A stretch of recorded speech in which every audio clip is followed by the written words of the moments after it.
이번 시간에는 의제배당에 대해서 이야기할 예정입니다. 의제배당이라 하면은 여러분들 책 235페이지에 나와 있어요. 그래서 235페이지에 나와 있는 내용과 같이 해서 살펴보도록 하겠습니다. 자, 의제배당에 대한 기본적인 내용은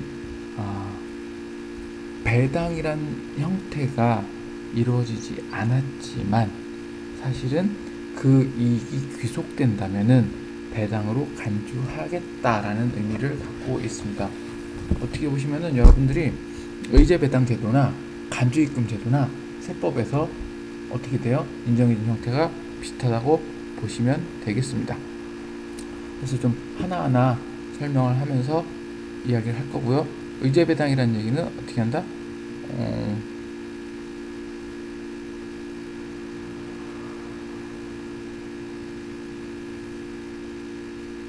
이 기본적인 자체가 이제 소득과 관련이 있기 때문에 설명을 드리도록 하겠습니다. 많은 부분들이 의제 배당에 같이 나와 있는데 중요한 부분을 가볍게 체크하고 넘어가고요. 저희는 다음 시간부터는 송금에 대해서 좀 이야기를 해보도록 하겠습니다. 자, 수업을 지금 제가 녹화를 하고 있는데 밤 한 11시 반 정도 됐는데 생각보다 날씨가 엄청 더워갖고 아주 사무실에서 땀이 나고 있습니다. 더운 날 날씨 조심하시고요. 수업 시작하도록 하겠습니다.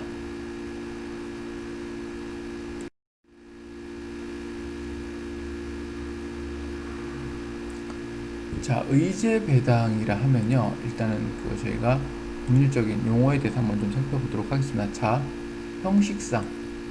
형식상 배당이 아니더라도 사실상 회사의 이익이 주주 등에게 귀속되는 경우 배당으로 간주하는 제도를 의제 배당이라고 이야기를 하고 있습니다. 즉, 우리가 형식상 배당은 뭘까요? 그러면 자, 우리가 생각하는 형식상 배당은 형식상 배당은 기본적으로 어떻게 돼요? 단기에 이익이 나서 이것을 어떻게 돼요? 주총에서 주총에 의거 배당 결의를 하고 그 이익을 어떻게 된다? 서로 주주들에게 분배하는 것을 사실 형식상 배당이라고 할 수 있습니다. 자, 이거는 형식상 배당이고, 그렇다면은 이렇지 않더라도 사실상 회사의 이익이 주주 등에게 귀속되는 경우를 배당으로 간주하는 제도라고 얘기하고 있습니다.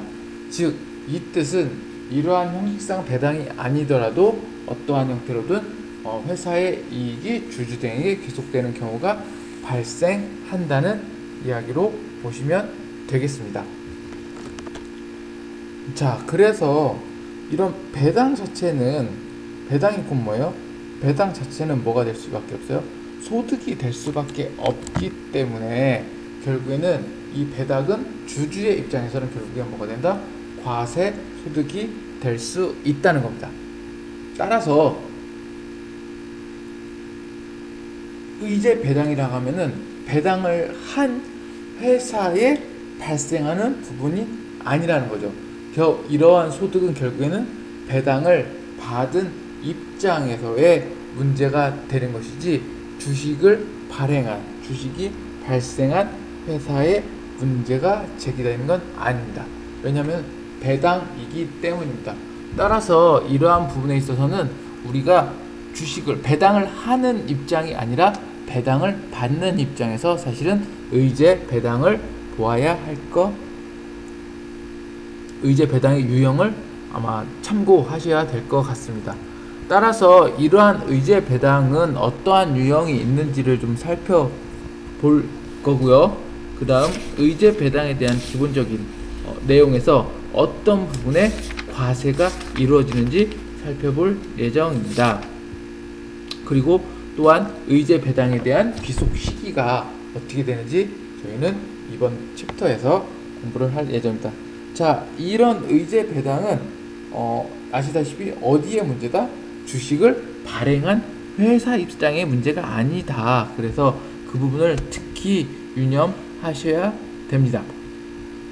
자, 그러면은 의제 배당의 유형은 어떤 것들이 있는지 살펴볼 필요가 있죠. 의제 배당은 실제적으로 배당을 하지 않았지만 배당을 간주하는 거기 때문에 것들이 자본금의 감소, 그다음 소득세법에서 여러분들 배우셨나? 어쨌든 자본금의 감소, 해산, 자본금이 감소해서 감소한 것들이 다시 주주에 귀속되거나 해산, 합병, 분할, 뭐 해산됐을 때 그의 청산가치에 대한 청산소득이 어떻게 된다? 배당 형태로 나갈 수도 있고, 분할 같은 경우에도 분할 대가로 받은 것들이 결국엔 주주들에게 귀속될 수 있습니다. 그래서 그런 부분들이 발생했을 때 여러분들은 결국엔 배당과 동일한 효과가 발생하기 때문에 그런 부분들이 의제 배당이라고 볼 수 있습니다. 또 잉여금의 자본금, 잉여금에서 자본금으로 전입할 때 의제 배당이 나오는데 뭐 이런 부분에 대해서 좀 더 자세하게 우리가 살펴보도록 하겠습니다. 사실은 의제 배당이라는 게 어떻게 보면은 여러분도 중국회계를 배우셨으면은 중국회계에 이런 자본금에 대한 부분이 아마도 기술이 되어 있을 겁니다. 그래서 그런 분을 보시면은 좀 그거와 같이 연동해서 사실은 공부하시는 것이 좀 더 공부하는데 효율적이긴 한데, 그렇지 않더라도 일단은 이런 부분들은 배당으로 간주하기 때문에 어떻게 된다? 이 부분을 세무조정에서 살펴볼 필요가 있다라고 인지하시면 될 것 같습니다. 자, 이제는 책으로 보시면은 235페이지 235페이지에 있는 내용들을 같이 공부하고 있습니다. 그래서 의제 배당 범위에 대해서 같이 살펴보도록 하겠습니다.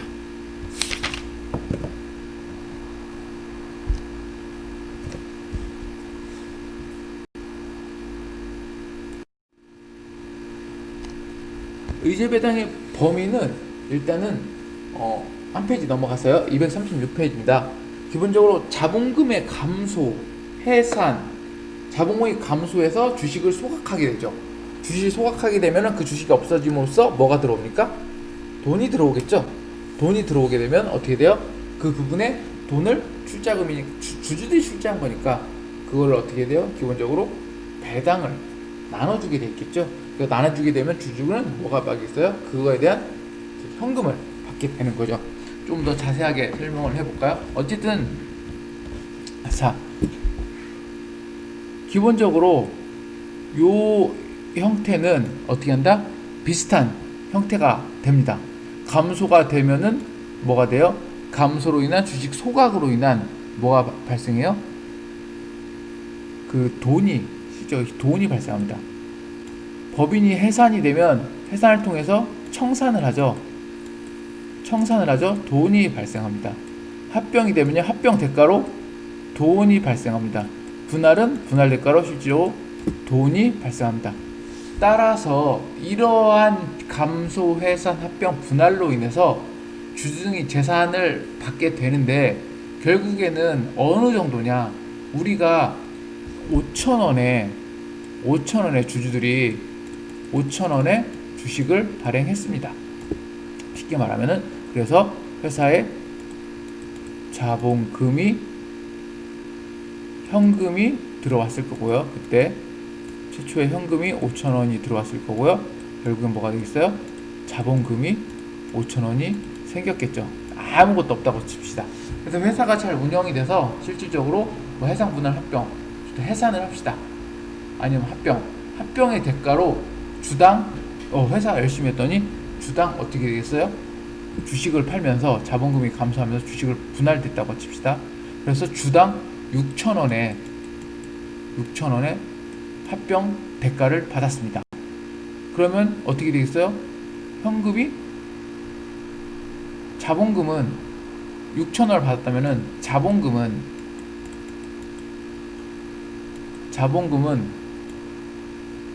5,000원이 감소가 될 텐데, 그렇죠? 자본금이 줄어든 거 5,000원이 될 텐데 합병됐다고 치면, 그리고 어떻게 되겠어요?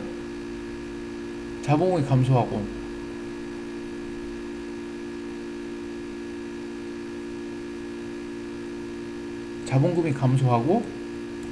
그 다음 현금이 추가적으로 더 들어오겠죠? 1,000원만큼. 그리고 내 주식은 소각이 되겠죠. 없어질 거 아니에요? 그러면은 자본금이 감소가 되는데 이 1,000원에 대한 것은 결국은 뭐냐? 이 주주들에게 귀속된다는 거죠. 그래서 요거는 5,000원이고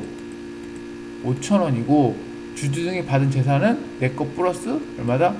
6,000원을 받은 거죠. 그럼 의제배당 금액은 어떻게 된다? 1,000원이 됩니다. 그럼 요거는 사실은 어떻게 보면 투자 수익이라고 볼 수 있죠. 투자 수익에 볼 수 있는 그 금액만큼 어떻게 한다?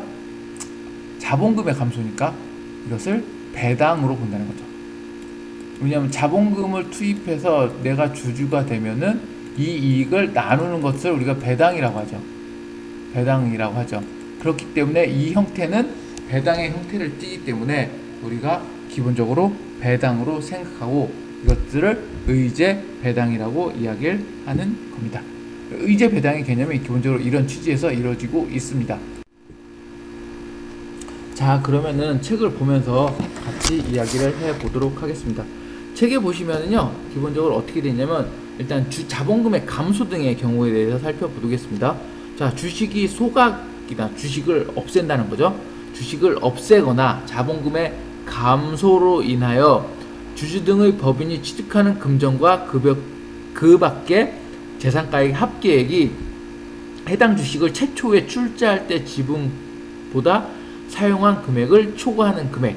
결국에는 여러분 여기서 보시는 것처럼 의제 배당 금액은 이렇게 계산된다고 하고 있습니다. 자, 그럼 해산의 경우는 어떤 경우냐? 자, 해산의 경우에는 법인이 주주 등에게 그 자녀 재산을 분배하게 될 수밖에 없습니다. 해산을 하기 때문에 자녀 분배를 받음으로써 받은 재산가액이 해당 주식을 취득하기 위하여 사용한 금액을 결국엔 초과하는 금액. 그러니까 재산을 분배했을 때, 남은 재산들을 다 분배했을 때 그 초과하는 금액을 뭐라고 한다? 해산의 경우 의제 배당 금액이라고 한다. 자, 그리고 그럼 합병의 경우에는 어떻게 이해할 수 있느냐? 자, 합병을 하게 되면요, 그 주식을 어떻게 돼요? 살 수밖에 없죠. 그 회사의 주식을 살 수밖에 없습니다.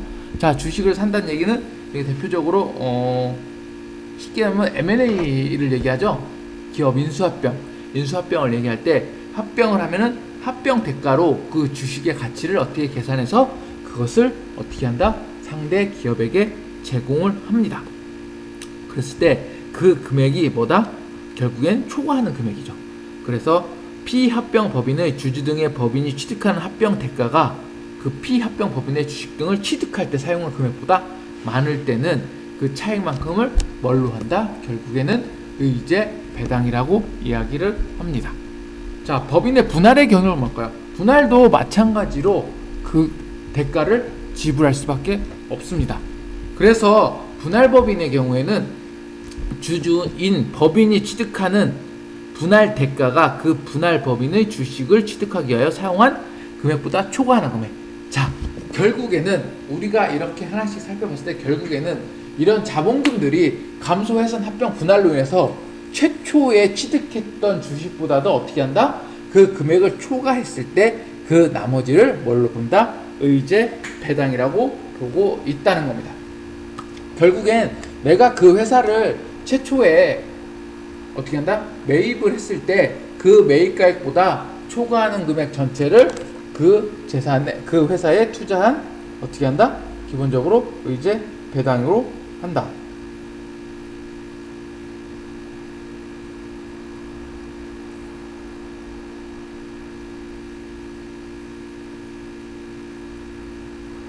자, 어떻게 보면 되게 단순한 부분인데요. 문제는 이런 부분들을 사실은 자본의 이런 전입들이 사실은 많이 헷갈린다고 해야 되나요? 약간 그런 부분이 있기 때문에 조금 더 이런 부분이 있다는 것을 조금 더 그냥 인식하고 가시면 될 것 같습니다.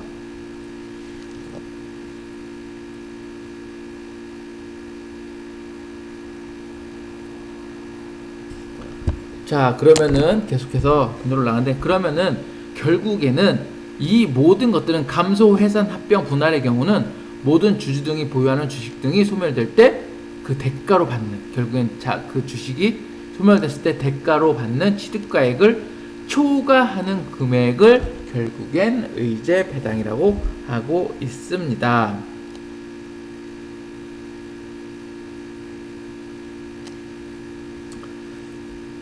그래서 그 부분에 있어서 이러한 감소로, 자본금의 감소로 발생하는 것들의 어떠한 형태로 어떠한 법 과세가 되는지를 그림을 통해서 우리 같이 알아보도록 하겠습니다.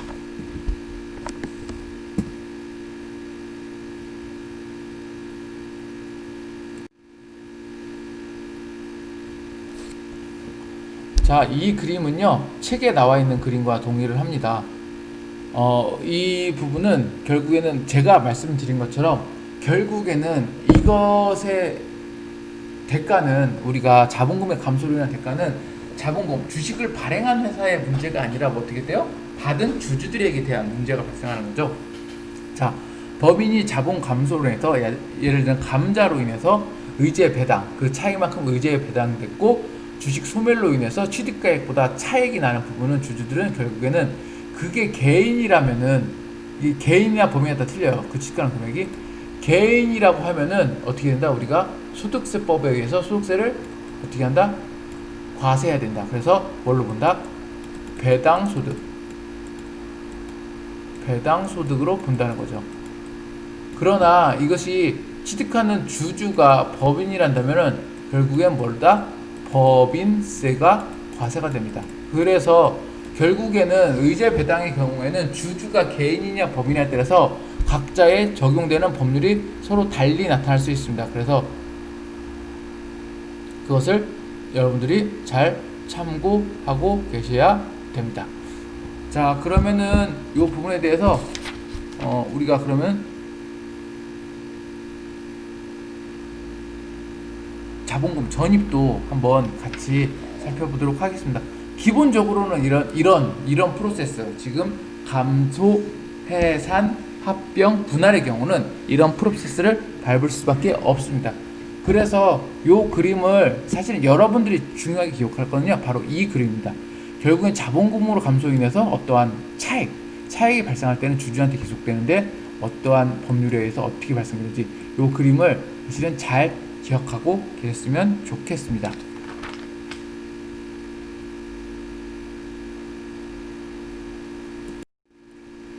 자, 두 번째 의제 배당으로 나타난 것들에 대해서 그림에 있습니다. 일단은 기본적으로는 그 기업회계에서는 잉여금의 자본금 전입과 그리고 주식 배당도 사실 자본금 안에서의 재분류라고 보고 있어요. 사실은 왜냐하면 기본적으로 미처분 잉여금은 사실은 잉여금에 대한 자본이죠. 자본이 이것을 자본금으로, 예를 들자면은 요것들이 같은 자본이라는 개념 안에서, 자산 부채 자본의 개념 안에서 요 항목들이 요 항목으로 대체되는 겁니다. 사실은 이익잉여금이 주식을 발행을 통해서 무상주를 교부를 하게 되면은 결국엔 자본 안에서 대체하는 거기 때문에 이 자체가 어떻게 한다? 기본적으로 수익 처리를 하지 않습니다. 기업회계 기준에서는요. 그러니까 결국엔 자본의, 이것은 재분류죠. 그냥 분류만 다시 한 거예요. 재분류인데, 문제는 우리가 지금 세법을 공부하는 것들은 사실은 이것들을 자체가 어떻게 한다? 인정하지 않기 때문입니다. 기본적인 취지는 이 부분을 어떻게 한다? 기본적으로 세법 안에서는 자본금 전입으로 인한 의제 배당도 결국엔 뭘로 본다? 배당으로 본다는 겁니다. 즉, 세법에서는 이러한 기업회계 기준에 반해서 잉여금, 같은 자본 안에서의 잉여금이 자본금 전입으로 주식 배당을 했을 때는 결국엔 배당으로 간주합니다. 그래서 의제 배당으로 보고 있고요. 그리고 법인세가 과세되지 않은 자본 잉여금을 자본금에 전입하는 것은 뭐 자본금으로 의지하지 않고 있긴 한데, 기본적인 취지는 어쨌든 자본의 기업회계 기준에서 말하는 자본의 재분류조차도 결국엔 주식을 과세하게 된다면은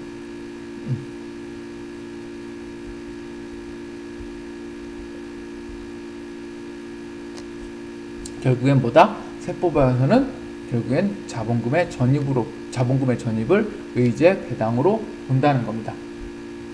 그래서 이런 두 가지 유형의 그 의제 배당이라는 형태가 발생을 하고 있고요.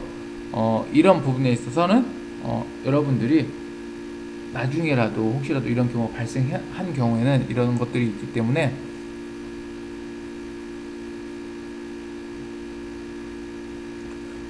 잘 알고 가셔야 하고, 이거에 대한 정확한 회계 처리나 이런 것들은 뭐 이렇게 책을 보고 외우려고 하지 마시고요. 이런 부분들이 존재하니까 인지를 하고 계시는 게 더 중요합니다. 많은 세법들을 여러분들이 전부 다 외우고 알 수 있을 수는 없습니다. 그렇게 하는 것 자체도 사실은 말도 안 되고요. 그렇기 때문에 여러분들은 이런 부분들이 어떻게 한다? 기본적으로 존재하고 있다.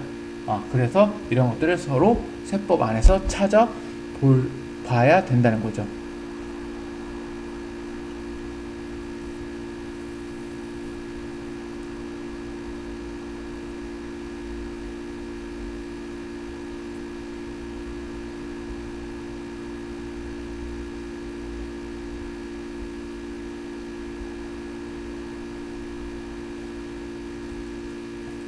자, 그러면은 우리가 지금 계속 얘기하는 것들은 결국에는 이런 부분들을 얘기할 때는 우리가 뭘 했어요? 결국엔 귀속 시기를 우리가 어떻게 한다? 확인할 수밖에 없다는 거죠. 그래서 이거에 대한 자본의 귀속 시기는 어떻게 되는지 살펴보도록 하겠습니다.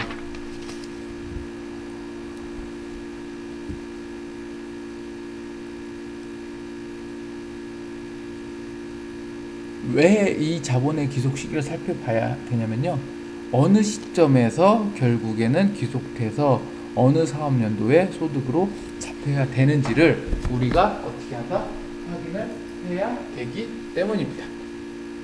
자, 그러면은 그 부분에 대해서 이야기를 하도록 하겠습니다.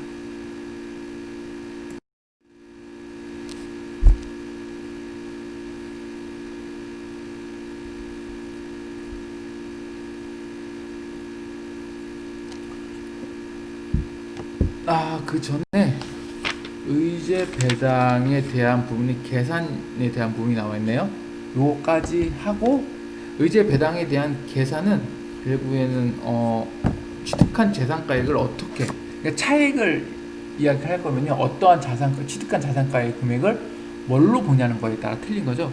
그래서 기본적으로는 주식 또는 지분에 대해서는 결국에는 잉여금 같은 경우는 액면가액, 그러니까 우리가 주식을 발행했을 때 액면가액으로 봅니다. 종전의 장부가액이죠. 종전에. 근데 이제 과세 이연 해산이나 자본금의 감소, 주식 유예거든 결국은 뭐예요? 중요한 건 시가 평가라는 거죠. 그럼 과세 이연 이 부분들은 뭐 다음에 좀 설명을 드리고요. 여기서 설명을 드릴 건 아닌 것 같고, 어쨌든 해당 조건이 충족하면은 종전의 장부가액이나 잉여금 장부의 액면가액, 발행한 액면가액이 5,000원이면은 5,000원의 액면가액으로 설치한다. 그러나 자세히 합병 분할은 여러분들의 경우는 장부가액이나 액면가액, 합병 분할은 장부가액, 그러나 해산이나 자본금의 감소는 소각이죠. 소각됐을 때는 시가, 그리고 주식 위에 어떤 시가의 재산에 대한 부분에 대해서 기본적으로 뭐라다? 의제 배당 금액을 계산합니다. 왜냐하면 그 차액이 어떻게 돼요? 의제 배당 금액이기 때문에 그 차액을 계산하기 위한 근거가 있어야 되기 때문에 의제 배당 계산 금액을 이야기하고 있는 것입니다. 이번 시간에는 여기까지 이야기를 하고요. 다음 시간에 의제 배당의 기속 시기와 우리가 그 이중 과세에 대한 부분을 잠깐 이야기를 하고 저희가 송금으로 들어가도록 하겠습니다. 강의를 빨리빨리 못 올려드려서 죄송한데요. 오늘 되도록 빠른 시간 안에 강의를 올려드리도록 하겠습니다. 그럼 오늘 2차 시 강의는 여기서 마치도록 하고요. 여러분들 그 말씀드렸던 과제 꼭 풀어서 제출해 주시기 바랍니다. 감사합니다.